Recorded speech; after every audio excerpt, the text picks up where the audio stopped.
Hola, muy buenas tardes a todos y a todas. En primer lugar, agradecerles la asistencia a esta tercera jornada marcada en la semana de actividades que hemos denominado Regenerate Week. Agradecer especialmente a los ponentes y moderador que hoy nos acompañan, su participación, y bueno, también queremos agradecer el apoyo de la empresa Futuristing, que es la secretaría técnica de este proyecto, que además hoy contamos con Javier Tejera, su fundador, como organizador de este webinar. El Regenerate Week es un proyecto organizado por el Cabildo Insular de Tenerife a través de Turismo de Tenerife y con la colaboración de la Oficina del Voluntariado Ambiental y empresas turísticas adheridas a las Cartas por la Sostenibilidad de Tenerife, además de los municipios que participan en esta iniciativa, que son 11 municipios de la isla. El Regenerate Week está enfocado en tres partes diferenciadas: un itinerario de 5 webinars, que hoy celebramos su tercera y última jornada; la entrega de premios del concurso de prácticas turísticas sostenibles, que tendrá lugar mañana jueves, y en el que además se plantea una sesión de networking y generación de sinergia en torno a la temática que nos ocupa en estos webinars de regeneración turística, con empresas ganadoras de esta edición y las 4 anteriores. Y también, para finalizar, dentro de esta semana de actividades, tenemos el 25 de marzo un programa de 11 actividades en 11 municipios diferentes de la isla, en espacios naturales, en los que con colectivos locales y la Oficina de Participación y Voluntariado Ambiental pues vamos a desarrollar una serie de actividades en el territorio. El evento está hecho en formato presencial y online, de forma que podamos llegar al mayor número de personas posible.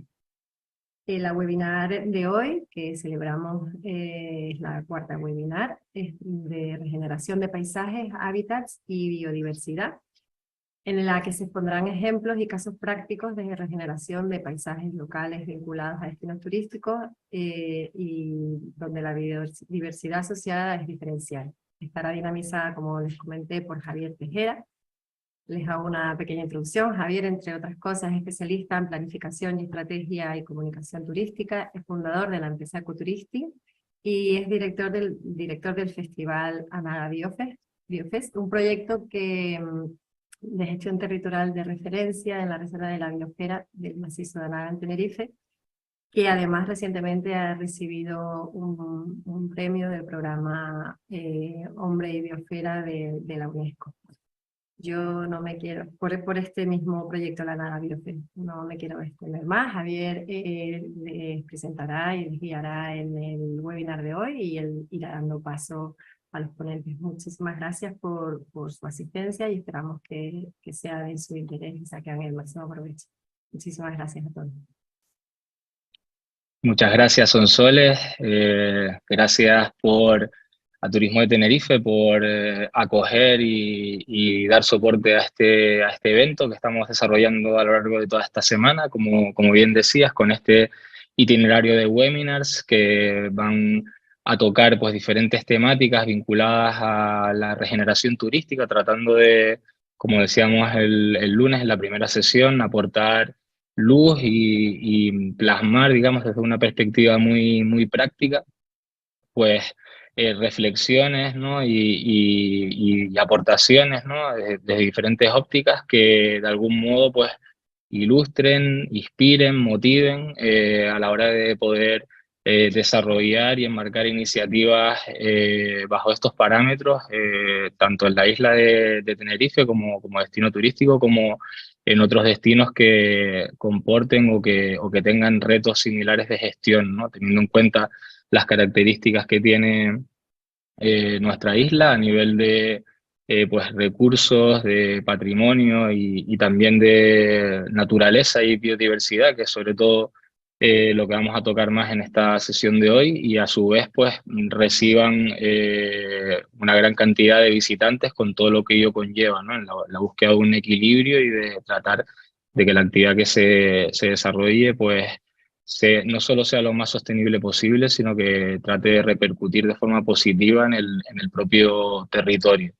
Vamos a tocar hoy una temática que no solo es muy interesante, sino que además nos abre una perspectiva, yo creo que muy interesante, en el sentido de que, bueno, hablando un poco de sostenibilidad turística, siempre se ha tendido o se suele tender a ver y a priorizar más la parte ambiental, ¿no? Y aquí estamos hablando un poco de ir un paso más allá con la regeneración, un paso más allá de la sostenibilidad.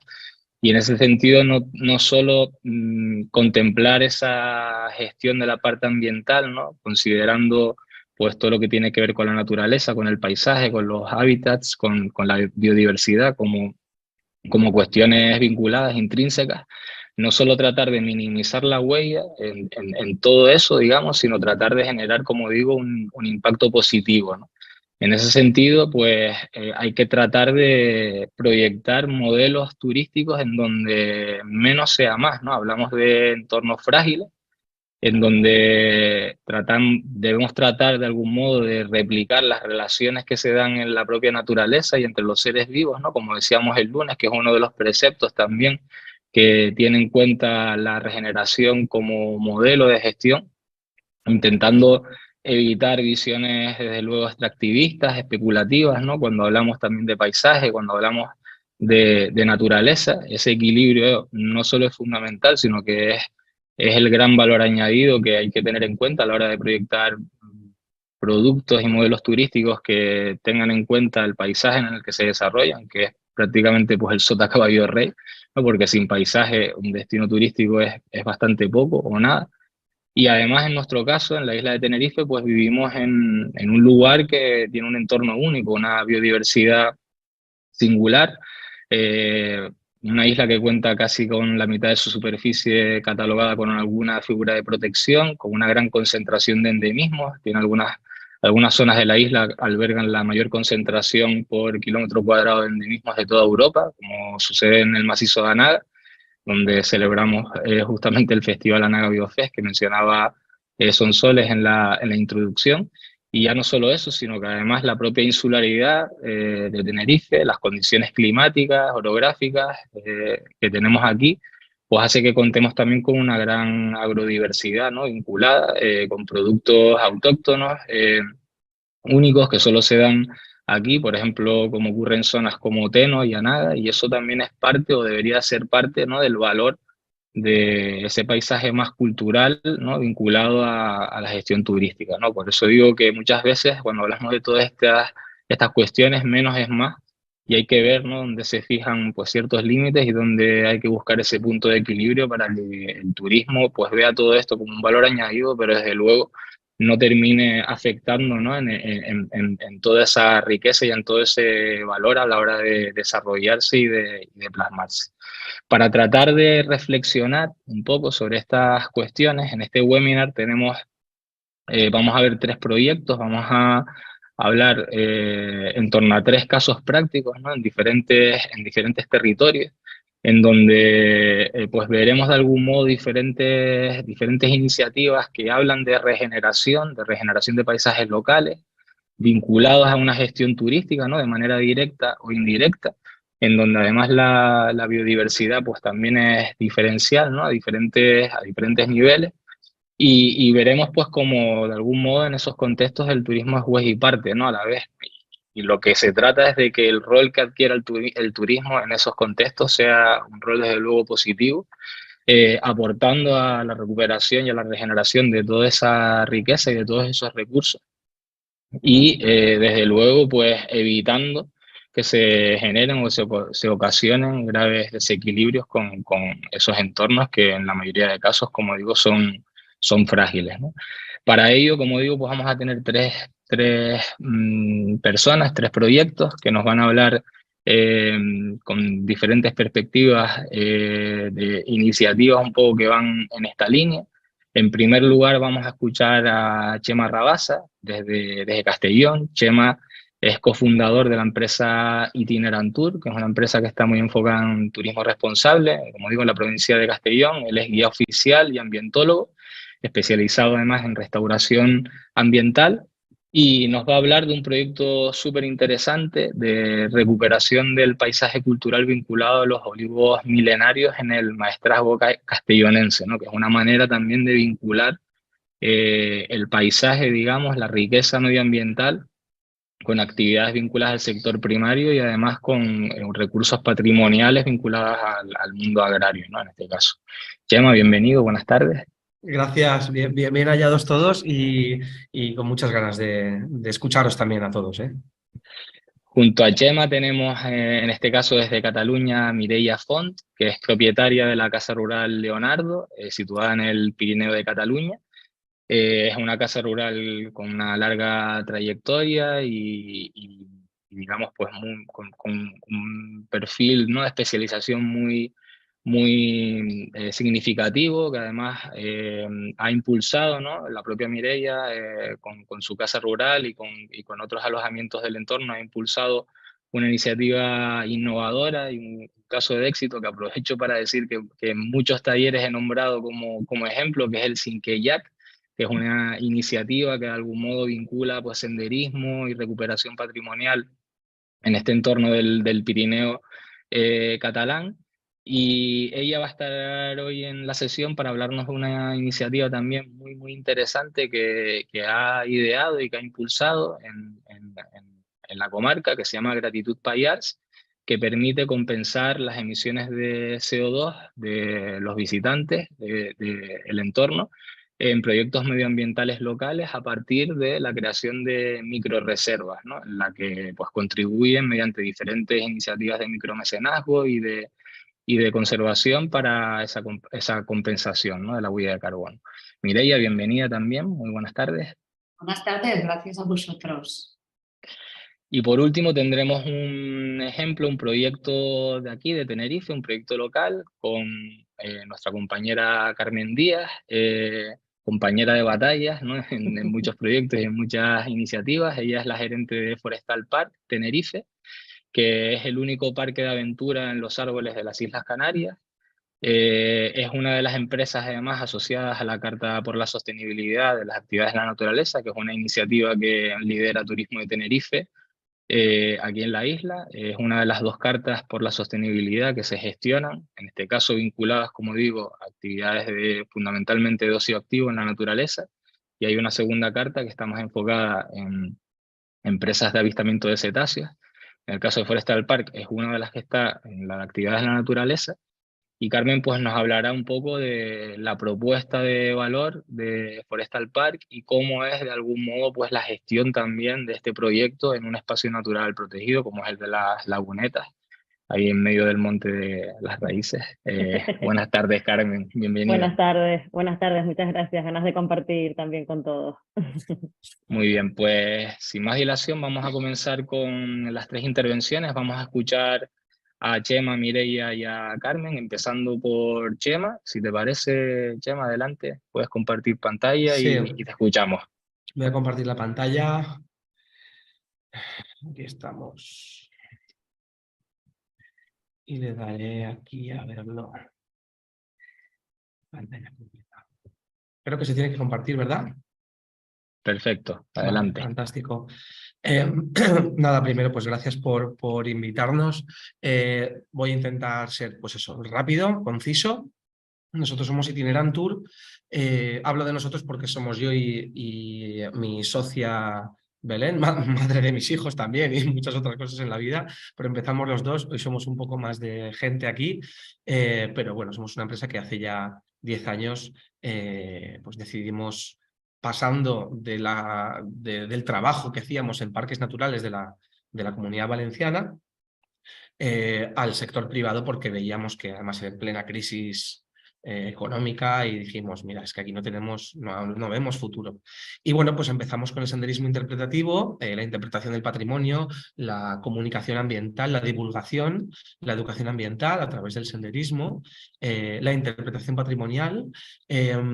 Somos empresa, por lo tanto, de turismo activo y además luego hacemos otras muchas cosas y proyectos también de consultoría por aquí, y nos dimos de alta como agencia de viajes de turismo responsable, agencia de viajes para poder generar experiencias un poco más complejas cada vez, ¿no?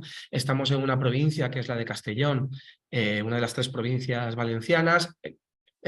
parecido a las Islas Canarias, pues el territorio valenciano también es muy biodiverso por sus características geográficas, su localización, etcétera, y en concreto la provincia de Castellón es un territorio muy virgen. Nadie que venga de fuera y haya tenido poco contacto con esta zona se lo puede imaginar. Es lo que me pasa a mí cada vez que voy a Canarias, que he ido ya muchas veces, te sorprendes cada vez más sobre de lo que ves, ¿no? Giras cualquier esquina y ves un paisaje que no te esperabas. Tienes zonas costeras muy cercanas a zonas interiores muy abruptas. Es una de las provincias y uno de los territorios más abruptos y montañosos de la península ibérica, con lugares muy vírgenes y, como se dice en inglés, muy off the beaten track, encuentra sitios poco pisados por las personas, ¿no? Y bueno, eso es de agradecer porque nos impone también bastante fácil a la hora de diseñar experiencias sorprendentes y en las que el patrimonio natural y cultural sea lo principal. En el territorio castellonense, igual que en el territorio valenciano, mediterráneo, europeo y macaronésico también, ¿por qué no? Ya sabéis que naturaleza y cultura siempre van de la mano y por lo tanto nosotros intentamos sacar un poco el turismo cultural de los espacios urbanos, que es donde siempre pensamos a primera vista que es donde ocurre, a los paisajes, ¿no? Nuestros paisajes son paisajes culturales y nos brindan muchas oportunidades para hacer turismo responsable y de una manera también responsable, ¿no? Pues bueno, os hablo de un caso en concreto. Ya desde que empezamos nos sentimos muy atraídos por una comarca, es la comarca del Maestrat, el Maestrazgo, el Alto y el Bajo Maestrazgo. Además, es un territorio que comparte dialecto del catalán, comparte geografía y comparte tradiciones e historia con comarcas catalanas y comarcas aragonesas de Teruel, ¿no? Es una zona bastante amplia, pero en Castellón es donde hay una muy buena representación de lo que es la esencia del Maestrat histórico, ¿no? Además de otros monumentos, paisajes, parques naturales que hay en toda esta comarca. Ahí tenéis el mapita de Castellón y un poco pues dónde se localiza la comarca. Justamente es una zona, junto con estos pueblos del sur de Tarragona y Teruel, ¿no? Donde mayor concentración y cantidad de olivos milenarios encontramos del mundo. Hasta el día de hoy tenemos unos 5.500 catalogados oficialmente. Catalogados. Son olivos cuyo origen está en época prerromana, cuando ya los íberos, los indígenas de esta parte de la península, aprendieron cómo injertar los acebuches, los olivos silvestres, con variedades que griegos y fenicios habían traído de la otra parte del Mediterráneo. Imaginad, estamos hablando de tiempos inmemoriales, ¿no? Pues bueno, son olivos que en algunos casos tienen 2.500, incluso más años de edad. Es muy difícil estimar su edad porque muchos de ellos son hijos de hijos del mismo individuo, pero que han rebrotado varias veces, ¿no? Tenemos olivos de 9 metros de perímetro, 10 metros, 11 metros de perímetro, en fin, auténticos monumentos vivientes que siguen produciendo aceite, estando verdes y generando paisaje y todo esto, ¿no? Entonces, un paisaje cultural auténtico que solo se da en esta zona prácticamente del mundo. Hay otras zonas en Europa, muy poquitas, que concentran algunos olivos, pero no tantos ni en tanta densidad como aquí, ¿no? Se han conservado por inercia socioeconómica, todo esto de la España vaciada. La gente se fue a vivir en los años 50, 60 a la costa y a ciudades industriales o más turísticas, y esto se quedó como actividad más de fin de semana, podríamos decir, entre comillas, aunque no siempre es así. El olivo en esta comarca es el cultivo principal, es el cultivo de secano y principal de la zona, pero bueno, sí que influyó mucho pues esta inercia socioeconómica de la España, lo que se denomina España vaciada. Y hubo un problema muy gordo en los años 90, años 2000, años 80 también, del siglo XX, fueron expoliados.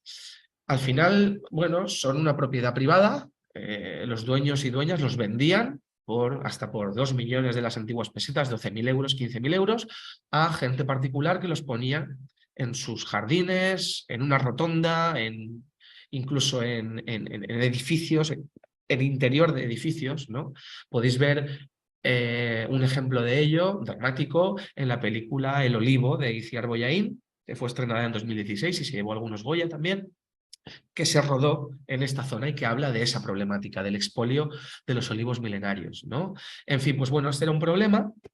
Por suerte, en 2006, después de mucho pelearlo, estamos hablando 7 años antes de poner en marcha nuestra empresa, ¿eh? En 2006 se aprueba por unanimidad la Ley de Patrimonio Arbóreo Monumental de la Comunidad Valenciana, que los protege.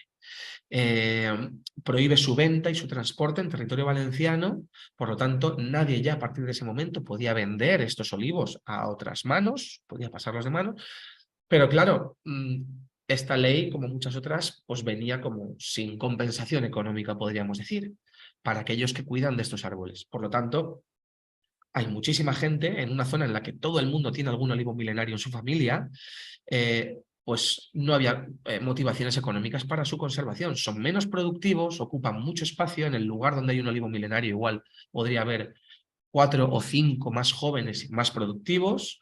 Además tenemos pues, la crisis agraria casi permanente que hay continuamente. Son árboles que encima hay años que producen mucho y años que producen muy poco. Entonces, ¿por qué no dejarlos simplemente morir, como ha pasado en algunas ocasiones? No cuidarlos y que se pierdan y ya pues pasar a otra actividad o ya arrancarlos y plantar unos más jóvenes, ¿no?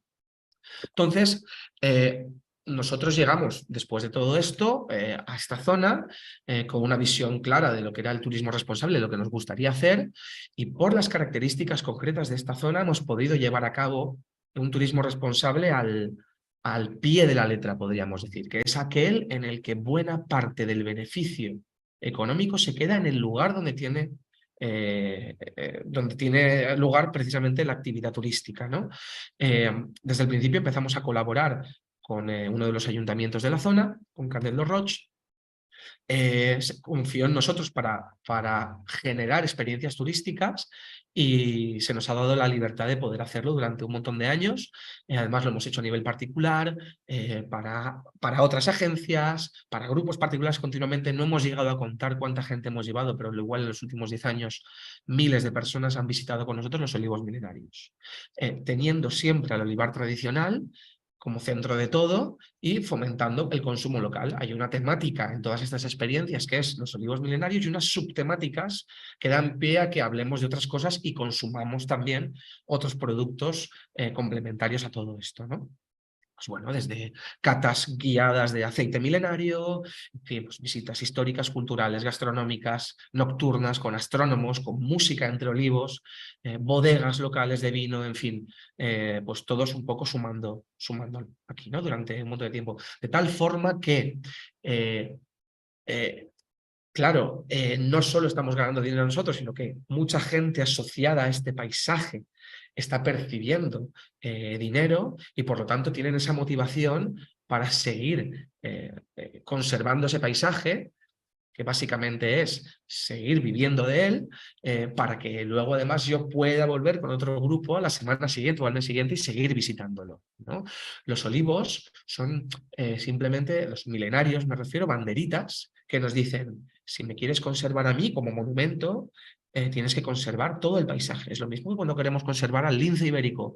No vale con meterlos en jaulas, sino que tienen que vivir libres, por lo tanto tenemos que conservar su hábitat. Pues es lo mismo, para conservar el olivo milenario hay que conservar la cultura del olivo y por lo tanto entramos en juego pues muchas partes, el turismo, la agricultura, la ganadería también, como veremos. En todos estos años, y con esto no quiero decir que gracias a Itinerantur se haya generado todo esto, pero bueno, hemos sido, yo creo que un acicate muy importante para mostrar a la gente que esto funciona, o sea, que puede funcionar. En los últimos 10 años hay una nueva casa rural, estamos hablando de un pueblo de apenas 600 o 700 habitantes, ahora hay 2 casas rurales, tenemos nueva marca de aceite local, tenemos una bodega nueva con recuperación de viñedos, una quesería totalmente nueva de hace muy poquito tiempo, fomentando la ganadería local, un nuevo restaurante de muy alta calidad en el propio pueblo, fomentando también la gastronomía de temporada, un punto de recarga de autocaravanas, que es un segmento que aquí, al menos en Castellón, está funcionando bastante bien. Se han señalizado rutas senderistas, se ha señalizado una nueva ruta histórica en el pueblo, se ha generado mucho alrededor de esto para que un poco todos podamos ganar de ello y por lo tanto se fomente esta conservación del paisaje.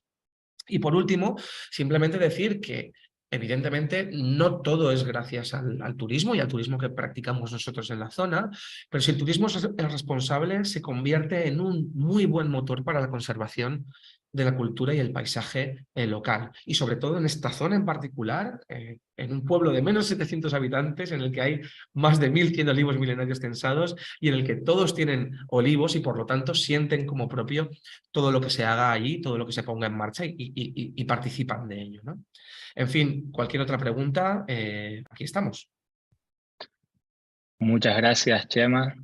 La verdad que bueno, es un proyecto interesante y que además ejemplifica de algún modo cómo se puede dinamizar un tejido socioeconómico, ¿no? A nivel local a partir de un proyecto de conservación, en este caso de un paisaje cultural, ¿no? Yo creo que ese puede ser una de las grandes conclusiones, ¿no? Que se puede también conservar, regenerar, ¿no? En este caso, y además generar también de forma paralela una actividad turística que sea respetuosa, a pequeña escala, de bajo impacto y que genere de algún modo oportunidades para la gente del territorio.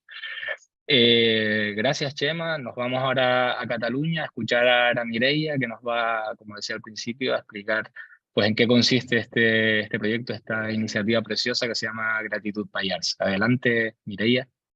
Voy a compartir pantalla. Vale. Pues bueno, yo os explico cómo sale este proyecto de Gratitud Pallars. Somos propietarios de casas de turismo rural, que somos conocedores de todos los beneficios que aporta el turismo, pero nos empieza a preocupar los impactos negativos que tiene sobre nuestro patrimonio, tanto natural y cultural. Y sobre todo porque empezamos a crear productos de ecoturismo, como el Sinqueyac que has hablado, y empieza a llegar muchos extranjeros, ¿no? Que nos ayudan a desestacionalizar, a trabajar primavera y otoño y alargar las temporadas. Y estos, pues bueno, influyen en el efecto del cambio climático porque muchos de ellos pues llegan con avión, ¿no? Pero no solo nos preocupa, ¿no?, el impacto de nuestro turismo, sino cómo está nuestro bosque, nuestro paisaje, que está deteriorado. Y esto es fruto que estamos en un territorio con muy poca densidad de población, donde hay un abandono total forestal, donde cada día hay menos actividad agraria y sobre todo nosotros creemos que las políticas agrarias que se están llevando a cabo no son las mejores e incluso pues, hay problemas para acceder, ¿no?, a la tierra porque hay gente joven y de fuera que quisiera acceder a ella y pues la empezaría a cuidar, ¿no? Pero no solo esto, sino que nos preocupa nuestra relación total con nuestro paisaje. ¿Por qué? Porque tanto locales como visitantes cada día extraemos recursos de este paisaje que nos rodea. ¿Quién no ha ido a buscar setas? Aquí os he puesto la foto típica, o plantas o frutos del bosque o la madera. Todos, cada día, ¿no? Y esta relación con nuestro paisaje yo veo que siempre ha sido como unidireccional, ¿no? También nos aporta el bienestar, ¿no? Todos ahora se habla de baños de bosque, pero es que está claro que vamos al bosque, nos relajamos, nos influye totalmente en nuestra creatividad, es tan beneficioso, pero seguimos teniendo una relación solo unidireccional. Nos parece que estará allí siempre y que no tenemos que hacer nada para mejorarlo, ¿no? Y si nos dedicamos al turismo, tenemos que tener claro, como habéis dicho, que una de las principales razones para que llegue la gente en nuestro territorio es porque tenemos un paisaje increíble, ¿no? O sea que el paisaje es nuestra gallina de los huevos de oro y no lo cuidamos. O sea, creo que tenemos que empezar a tener una relación bidireccional. Nosotros nos aprovechamos del paisaje y el paisaje tiene que recibir mucho tiempo y dinero, según las posibilidades de cada uno, ¿no?, para conservarlo y regenerarlo, porque es que yo creo que ya no es sostenible lo que ya hemos hecho en muchos sitios de nuestro territorio. Entonces, lo que ideamos es una plataforma web que se llama Gratitud Pallars. Pallars porque es nuestro pequeño territorio que está ubicado en el Pirineo de Lérida y es una plataforma web que lo que intenta es conectar causas de mejora de nuestro paisaje con gente que tiene tiempo y dinero. Y este proyecto fue posible gracias a que encontramos un socio que es el Consorcio Líder Pirineo Occidental, que es, bueno, es un organismo que da ayudas a territorios rurales para mejorarlos, ¿no? Supongo que lo conocéis todos. ¿Y qué empezamos a trabajar? Pues los mecanismos para minimizar los impactos y mejorar nuestro paisaje, y son las contribuciones voluntarias, que también habéis hablado de ellas, ¿no? En principio, vemos que nuestro paisaje podemos mejorar dos elementos básicos. Por una parte, las paredes de piedra seca que dibujan y diseñan nuestro paisaje, y luego la naturaleza. Entonces, para mejorar nuestro patrimonio de pared de piedra seca, trabajamos el micromecenazgo. ¿Y esto qué puedes hacer? Pues tú tienes un hotel, tú tienes una asociación, cualquier persona que demuestre que tiene una causa para mejorar este paisaje y tiene una influencia positiva a la comunidad, puede liderar una causa y puede dar visibilidad y puede buscar gente que sea mecenas, que dé dinero a cambio de unas compensaciones, de unos regalos o de cómo funciona el micromecenazgo. También podemos subir una causa de voluntariado, y también cualquier persona que demuestra un bien para la comunidad puede liderar una causa o apuntarse al voluntariado. Y lo que ahora nos preocupa más en lo que hablamos hoy, ¿no? ¿Cómo mejorar esta biodiversidad, esta naturaleza? Lo que hacemos es la compensación o donaciones directas a ella, pero la naturaleza es muy amplia. Entonces creamos las figuras de las microreservas, que ahora os explicaré, donde se puede compensar las emisiones o se puede dar directamente a estas microreservas. Y para compensar, ¿qué hacemos? Pues creamos una calculadora propia que tiene en cuenta, pues, la estancia de los visitantes a nuestro territorio, y por ello durante un año hicimos cálculos, ¿no?, en casas rurales, apartamentos, hoteles de diferentes categorías, para saber lo que podía suponer una pernoctación en nuestro territorio. También tiene en cuenta la movilidad. Y, por ejemplo, para los locales, si solo hacemos un viaje, por ejemplo, a Tenerife a hacer esta charla, pues podemos compensar solo la movilidad si no hacemos pernoctación. Y esto nos da kilos de CO2, ¿vale?, que podemos dar a las microreservas, a la naturaleza.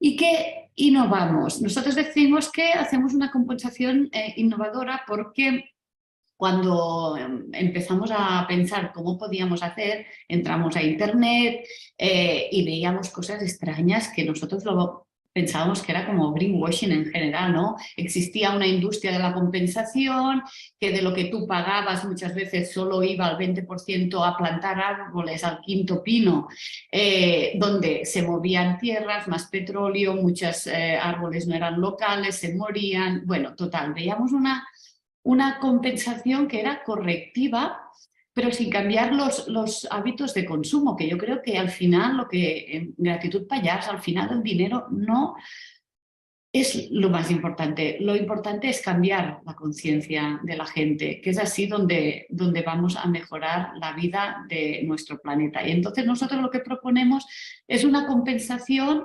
preventiva, cambiando hábitos de consumo. ¿Y cómo lo hacemos? Pues inventamos esta calculadora propia que nos asegura que el 100% del dinero que damos van a la naturaleza, a estas figuras que creamos, que son microreservas, porque en nuestro territorio plantar árboles tenemos demasiada masa forestal, está mal gestionado. Lo que tenemos es que gestionar estos espacios, ¿no?, de mejorar esta biodiversidad, y Gratitud Pallars, con esta calculadora propia, pues nos lo permite. ¿Y qué son las microreservas? Las microreservas son espacios de no más 20 hectáreas que tienen un interés especial, ya sea para conectar la gente con la naturaleza o para protección de especies que son muy importantes para nuestros ecosistemas. ¿Y qué hacemos para poder gestionar estos espacios? Pues hacemos acuerdos de custodia con los propietarios, que muchas veces son ganaderos, agricultores, que trabajan esas tierras, y así también concienciamos la manera de poder cuidar ese espacio. Y mira, aquí tenéis diferentes ejemplos de cómo hemos recuperado, pues, este patrimonio de pared de piedra seca que dibuja nuestro paisaje, ¿no?, a partir del micromecenazgo y del voluntariado.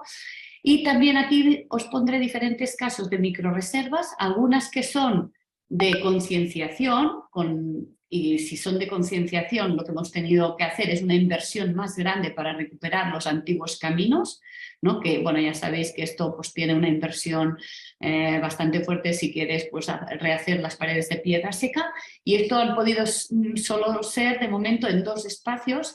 Son 2 espacios muy significativos, por ejemplo el Estañ de Montcortés, que era un sitio donde iba mucho turista, el ayuntamiento no quería gestionar el espacio porque era un poco...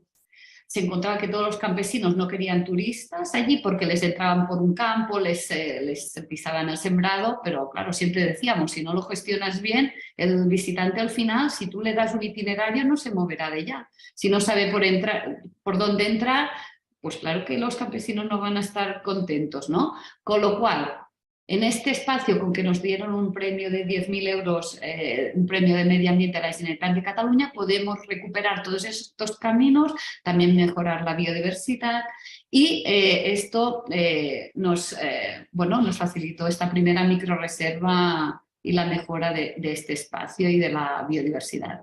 Aquí tenéis otra microreserva que es de concienciación, donde hemos podido recuperar los caminos gracias a la empresa LAES, que nos dio también 10.000 euros y pudimos reconstruir todas las paredes de piedra seca, y allí también hacemos seguimiento de biodiversidad, hacemos muchos talleres con las escuelas, porque es muy importante llevar los niños a la naturaleza, todo y que vivimos en ella. Y por ejemplo aquí tenéis otro caso que es una microreserva de conservación, donde no hacemos...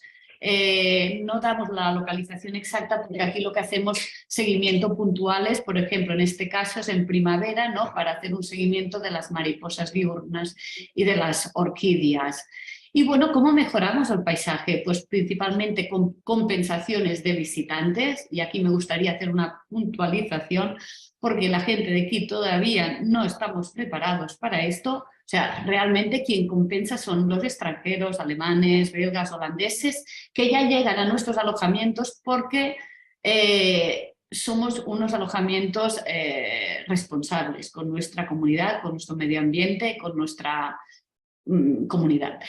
Y las donaciones directas básicamente las hacen empresas y las subvenciones las administraciones, y los voluntariados, pues los voluntarios son casi locales o de Cataluña. No tenemos extranjeros de momento porque tampoco tenemos la capacidad de llegar al extranjero, ¿no?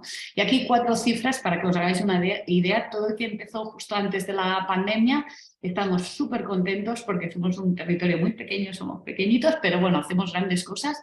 Hemos tenido 160 participantes en nuestra plataforma web. Esto era en octubre, noviembre, no he tenido tiempo de acabarlo de actualizar a finales del 22. Son casi 8.000 euros que nos han ayudado a hacer este seguimiento de la biodiversidad en esos espacios. Y aquí acabo. Prefiero que me preguntéis lo que necesitéis. Gracias, Mireia. Bueno, alguna pregunta tengo yo por aquí apuntada ya, pero si les parece, para escuchar a nuestra última invitada, ponente de la sesión, vamos a dar paso a Carmen, gerente de Forestal Park, que nos va a hacer su intervención, y seguro tendremos unos minutitos al final para volver a preguntar algunas cositas que se hayan quedado en el tintero. Adelante, Carmen. Bueno, buenas tardes. Yo me acabo de enamorar de los 2 proyectos que han presentado. Yo vengo a presentarles a Forestal Park Tenerife. Voy a compartir la pantalla, a ver si lo vemos bien. A ver. Aquí. Bien, ¿se ve? Bueno, nosotros somos un parque de aventura en los árboles y tirolinas, diversión, pero desde el inicio hemos tenido en la mente conservación, desarrollo sostenible y uso responsable del espacio, porque nos encontramos en una zona muy especial, en el paisaje protegido de las Lagunetas, que es uno de los 4 paisajes que hay en la isla de Tenerife, y también es zona protegida por la Red Natura 2000, así que la presión cuando se consiguió la ubicación del parque pues fue grande, porque queremos ser muy, muy conscientes de dónde estamos. La idea de Forestal Park nació en el año 2006, cuando estábamos de veraneo en Cantabria, y de repente empezamos a escuchar unos ruidos raros entre los árboles, y dijimos, allí al lado del faro de Cabo Mayor, y dijimos, pero ¿y esto ahora qué es? Y claro, en Canarias no existía ninguno. Y nos acercamos y vimos las tirolinas y la gente disfrutando muchísimo de la naturaleza. Y claro, empezamos a pensar, bueno, pues en Canarias, con toda la masa forestal que hay y no existe esta actividad, bueno, pues habrá que ver si tiene algún impacto. Bueno, pues empezamos a investigar. Empezamos a tener reuniones con el cabildo, con entidades públicas, buscando fincas privadas. Bueno, buscar un espacio donde poder desarrollar esta actividad. Y en el año 2011, el Ayuntamiento del Rosario, que es el municipio en el que nos encontramos ubicados, sacó a concurso una antigua casa forestal que estaba muy degradada y la zona aledaña, unas 3 hectáreas de pinar canario, centenario, no milenario como el de Chema, como los olivos, pero bueno, un sitio que les animo a que vengan a verlo porque es espectacular. Luego les voy a poner unas fotitos. Bien, pues nos presentamos a este concurso. Esto es un proyecto que es una concesión administrativa, entonces, como digo yo, estamos de prestado en el espacio, tenemos que cumplir con el contrato, pero aparte somos una empresa concienciada con el sitio en el que nos encontramos. Cuando nos pusimos en marcha, vale. Cuando nos pusimos en marcha, lo primero que hicimos fue rehabilitar la casa. A día de hoy es la única edificación que sigue estando, no hemos ampliado, nos mantenemos en lo que estaba construido para no impactar en el espacio y empezamos a construir el parque. El parque se construyó en unos 3-4 meses de forma que protegiese los árboles soporte en el que nos encontramos ubicados nuestros circuitos que pueden ver en la pantalla. Y el reto que se planteó fue que estamos a 8 kilómetros del pueblo de La Esperanza, que está muy cerquita, pero no hay ningún servicio público. Entonces dijimos, bueno, más que una desgracia, es positivo porque podemos ser autosuficientes. Entonces, trabajamos con energías renovables, el agua es cierto que nos lo tienen que traer, ¿vale? Con un camión cisterna, pero bueno, somos conscientes de lo que cuesta el agua y de lo que cuesta ahorrarla y cuidarla. Tampoco tenemos conexión a internet, bueno, lo hemos conseguido vía satélite, como digo yo, estamos conectados con la NASA, y cosa que también es bueno para la zona, porque en la zona también hay un bar, hay un campamento, bueno, es una zona que estaba muy antropizada y sigue estándolo actualmente, pero bueno, pues sí, sirve para, si ocurre algo, somos la conexión de la zona. También el tema de la gestión de residuos en la zona, a pesar de ser un paisaje protegido, no se realiza reciclaje. Nosotros a nuestros clientes les hemos puesto cubos de separación y nosotros como empleados también. Y lo que hacemos es bajar la basura a los núcleos urbanos para reciclarla correctamente. Y luego también el tema del transporte público. Para llegar a esta zona maravillosa que conecta, estamos en la carretera que conecta el patrimonio cultural de San Cristóbal de la Laguna con el patrimonio natural del Parque Nacional del Teide, pues no hay transporte público. Así que el tema de la movilidad, pues tenemos que fomentar el compartir coche. Nosotros dentro de la empresa hemos creado un proyecto para que todos los empleados podamos coincidir en horarios y compartir el vehículo. Pues pequeñas acciones para mejorar estos hándicaps que nos encontramos al estar inmersos en el monte. Además de adaptarnos al medio, como yo digo, pues bueno, nos dedicamos a una actividad muy divertida y muy bonita que conlleva retos personales y retos en grupo. Y aparte lo hemos planteado de forma que podamos conectar a la gente con la naturaleza y fomentar una serie de principios, sobre todo el de la educación por el desarrollo sostenible. Trabajamos con colegios, cumpleaños, despedidas de soltera, empresas que cada vez hacen más piña, como yo digo, y bueno, y seguimos ampliando catálogo, siempre con la idea de dar a conocer la zona en la que nos encontramos. Por último, pues somos una empresa que tenemos la suerte de haber pasado los informes anuales de auditoría y el cliente misterioso para poder estar en la Carta de la Sostenibilidad de las Actividades en la Naturaleza de Turismo de Tenerife, que es un proyecto que la verdad que desde que lo vi dije tenemos que estar ahí. Es un proyecto que nos hace mejorar cada año porque se ven los puntos débiles y los puntos fuertes de la empresa para mejorar en la conservación del espacio en el que nos encontramos, para mejorar los proyectos con el resto de la sociedad que nos acompaña. Y bueno, y pues te animan porque además te dan visibilidad, te ayudan con la formación. Bueno, que la verdad es que si hay alguna empresa de Tenerife de actividades de naturaleza que todavía no conoce esta carta, debería de meterse en ella. Y nada, como si quedamos con un poco justos de tiempo, me he comido la mitad de la presentación, pero dispuesta a contestar cualquier pregunta. Muchas gracias. Muchas gracias, Carmen. Muy interesante esta iniciativa. También nos quedan unos minutitos. ¿Hay alguna pregunta del público? Yo también tengo por aquí alguna pregunta anotada que me gustaría trasladarles si tenemos tiempo, así que les pido concreción en las respuestas, a ver si podemos aprovechar para hacer otra rondita de intervenciones, al menos antes de las conclusiones. En concreto, hay una pregunta para Chema, de Alberto Avelar, en el chat de la sesión. Te pregunta por tu opinión con respecto al cambio del paisaje rural de Cartaojal, en Málaga, en donde se han sustituido 900 hectáreas de olivos por paneles solares. Y te pregunta particularmente si no crees que con proyectos e iniciativas de este tipo se está tapando un hoyo para hacer otro. Sí, a ver, esto se sale un poco de lo que estábamos, un poco de la temática del webinar, pero justamente aquí en Castellón tenemos un problema muy gordo ahora con huertos solares de este tipo. Hay un proyecto en concreto que se llama Magda y hay una polémica tremenda porque desde el gobierno valenciano todos los partidos, que en eso también ha habido quórum de todos los partidos de las Cortes Valencianas, están en contra de aprobar ese proyecto de unas 400 hectáreas de placas solares. Pero en cambio desde el gobierno central se le ha aprobado la declaración de impacto ambiental, ¿vale? Hay mucha polémica en cuanto a esto. A ver, sí, me parece fortísimo. ¿Qué tengo que decir? Si es que además yo soy ambientólogo. Yo creo que hay que empezar la casa no por el tejado. Hay que empezar, en el caso de las energías renovables, que nadie está en contra de ellas, empezar a utilizarlas en los lugares donde realmente se va a consumir la energía. Y luego, pues si no hay suficiente, pues ir buscando otros sitios donde poder instalarlas y de qué manera y en cada lugar instalar lo que haga falta.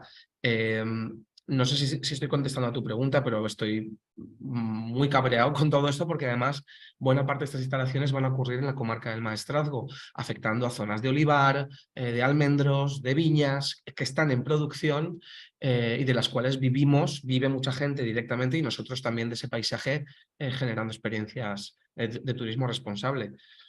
No sé si contesto a su pregunta, pero... Yo creo que sí, la podemos dar por buena. Yo tengo una duda con respecto a una de las cuestiones que me pareció interesante que comentaste, Chema, que es la marca que se ha creado de aceite de oliva virgen extra, de AOVE. Entiendo que está vinculada a los propios olivos milenarios, al menos en buena medida. Y si esa marca, de algún modo, más allá de toda la actividad turística vinculada, ¿no? y de actividades que mencionabas, ha ayudado en cierta medida también a que se desarrolle de forma un poco más profesionalizada la actividad agraria en torno a este paisaje, ¿no? De algún modo. Claro, a ver, varias cosas. Mira, en la Comunidad Valenciana tenemos 45 variedades autóctonas de oliva. 45 variedades autóctonas en toda la Comunidad Valenciana y tenemos 32 comarcas, me parece. Imagínate lo que supone esto. Solo en la comarca del Maestrazgo tiene que haber 4 o 5 diferentes propias de allí. Entonces, los olivos milenarios son todos de una variedad en concreto, que es la variedad Farga,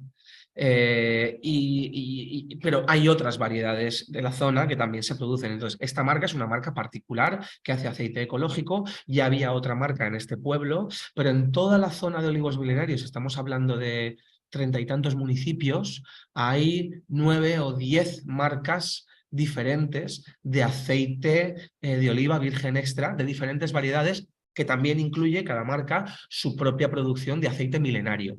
Es el aceite milenario de la variedad Farga, es el mismo que el aceite no milenario de la variedad Farga, o sea, es el mismo sabor y todo, lo que pasa es que proviene de árboles milenarios y por lo tanto se cobra mayor precio, ¿vale? Y por supuesto que esto, desde hace 15 o 10 años hasta ahora, ha supuesto una mejora y una profesionalización de todo esto. Es una comarca, para que os hagáis una idea, que hasta hace no mucho tiempo solo producía aceite de baja calidad para usos, algo para uso comestible y tal, pero también para usos industriales, etc. Es cuando se empieza a ver que el aceite virgen extra genera mayor dinero y es más rentable y más eficiente y todo, cuando se empieza a poner en marcha, ¿vale? O sea que hay lugares en los que va todo un poco a salto de mata, podríamos decir. Vamos mejorando a golpe de ver que realmente funciona y se suma entonces más gente, ¿no? Entonces, sí, podríamos decir que sí. Gracias, Chema. Por aquí tengo otra pregunta para Mireia.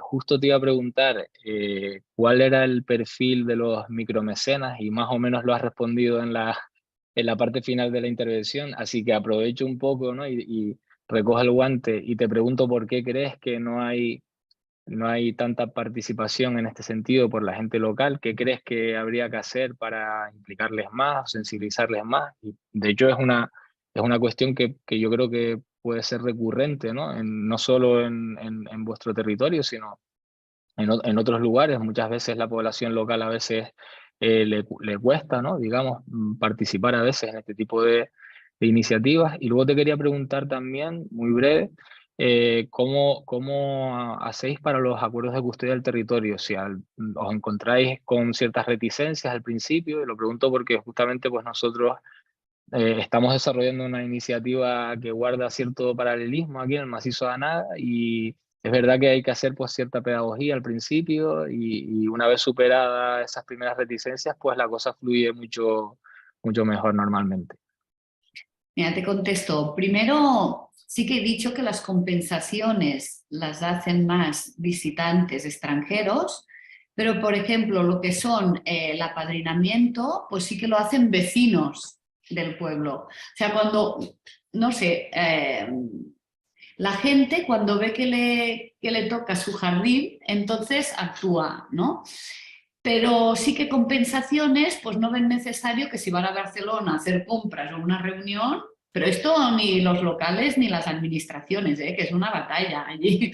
Todos dicen que son sostenibles, que no sé qué, pero digo, bueno, mucho papel se queda en un cajón, pero yo no veo la acción, ¿no? Y yo creo que pasa en general, ¿no? Que dices, bueno, esto de la sostenibilidad lo tienen que hacer de arriba. No, somos pequeños y cada uno lo tiene que hacer desde su jardín, ¿no?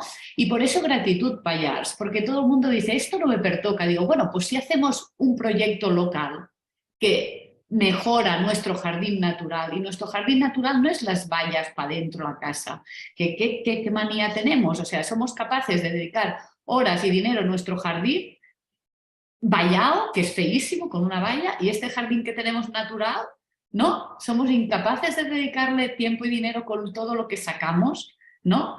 Y bueno, yo veo que es esta una falta de concienciación que poco a poco vamos cambiando, ¿no? Por ejemplo, cuando empezamos con el Sinqueyac, y no me quiero enrollar, todo el mundo decía, ¿quién quieres que venga aquí si no tenemos nada? Y yo pensaba, jolín, pues sí, es el paraíso esto, ¿no?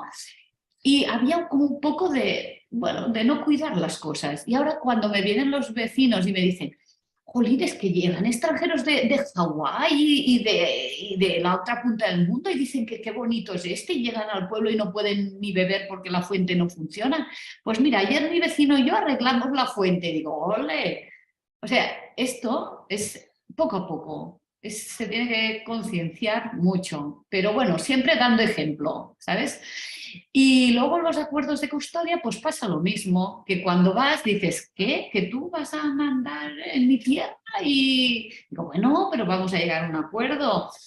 Y al principio ha costado mucho, lo que pasa es que es a nivel local, conoces mucha gente, te tienen confianza porque hace 40 años que haces cosas a nivel de asociacionismo y uno pues cede y entonces el vecino con que ve que eso mejora, entonces se apunta.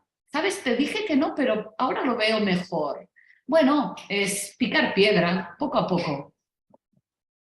Picar piedra, nunca mejor dicho, ¿no? Para los muros de piedra seca. Aprovechamos y matamos dos pájaros de un tiro.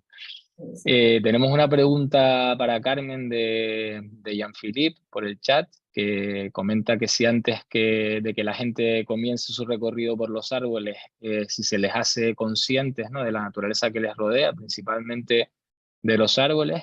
Y yo, Carmen, añadiría a esa pregunta la posibilidad muy breve, porque estamos ya casi terminando, si nos puedes dar alguna pincelada de cómo plantean la intervención en los árboles en Forestal Park, digamos las tirolinas y demás, para tratar pues, de minimizar el impacto que se genera también en el entorno, ¿no? Yo creo que también es un aspecto interesante que plantean ustedes. Vale, bueno, a Jean-Philippe, gracias por la pregunta.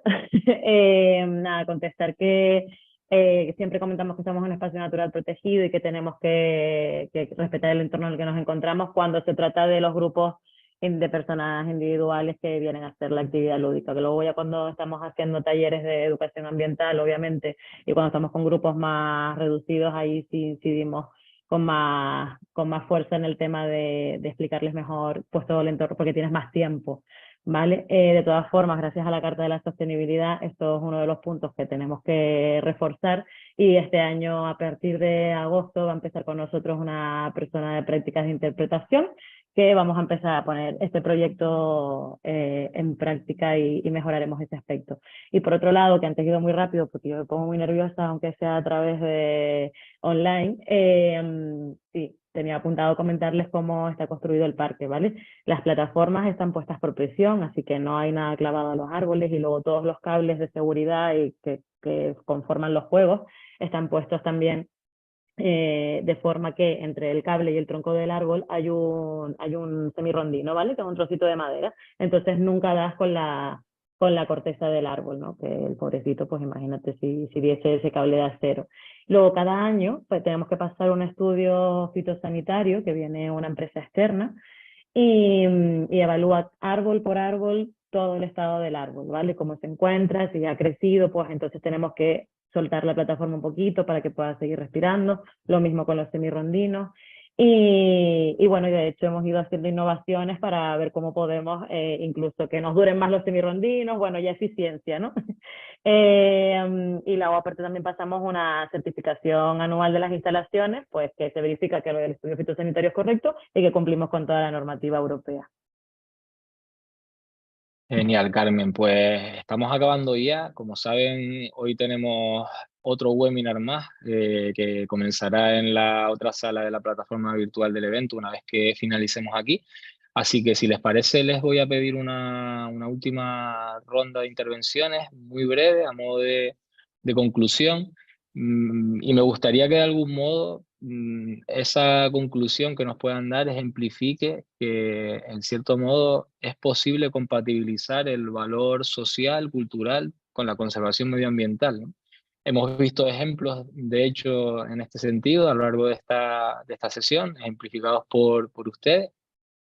Muchas veces se tiende a pensar, y de forma totalmente lógica, que son incompatibles ambas vertientes, ¿no? El desarrollo humano con la conservación medioambiental, y por desgracia tenemos muchos ejemplos que atestiguan que no siempre esa dualidad se ha dado como se debería de dar, sobre todo en zonas de litoral y zonas muy antropizadas, desarrolladas a nivel urbanístico, vinculadas a modelos de turismo de masas. Pero digamos que hay luz, ¿no?, al final del túnel. Aquí hemos visto algunos ejemplos en ese sentido y me gustaría que pues, esta última reflexión que dejen vaya un poco en esa línea, ¿no? En hacer ver que otra posibilidad, otro modelo es posible. Chema, si te parece, empezamos contigo. Sí, a ver, es posible realmente, lo que pasa, es posible compatibilizar turismo, desarrollo social y mejora medioambiental, no solo conservación, sino mejora y promoción de la naturaleza y del patrimonio local. Lo que pasa es que hay que estudiar caso por caso y sobre todo, indispensable, hay que hacer partícipe a la gente local. Y lo primero que deberíamos hacer, es una cosa que tenía también apuntada para decir, hay que preguntarles, ¿realmente queréis turismo aquí? ¿Realmente os parece bien esto que se está planteando? Opinad sobre ello, vamos a hacerlo un poco entre todos o entre los que estemos aquí más involucrados y entonces lo llevamos adelante. O sea, sí, es posible y siempre mejor si se cuenta con la población local y si se estudia caso por caso. La participación clave, como siempre, en cualquier cosa, pero sobre todo en modelos turísticos como los que se están planteando en estas sesiones. Mireia, tu turno de cierre.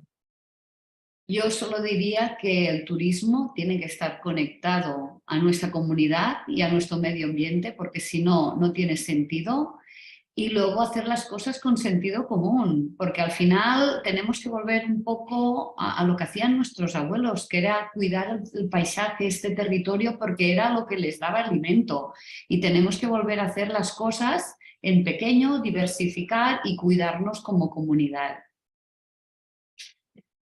Muy bien, fantástico. Mireia, nos quedamos en Tenerife para la última intervención. Carmen, adelante. Bueno, estoy de acuerdo con mis compañeros ponentes. Está claro que lo local es lo que nos permitiría regenerar estos paisajes y hacer las cosas de forma sostenible.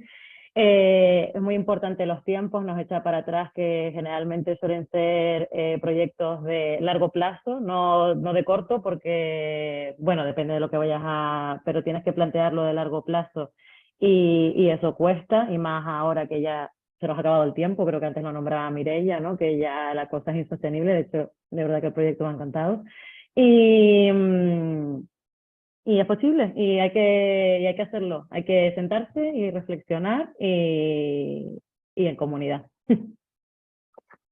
Muy bien, Carmen, Mireia, Chema, muchísimas gracias. Ha sido una sesión creo que súper interesante.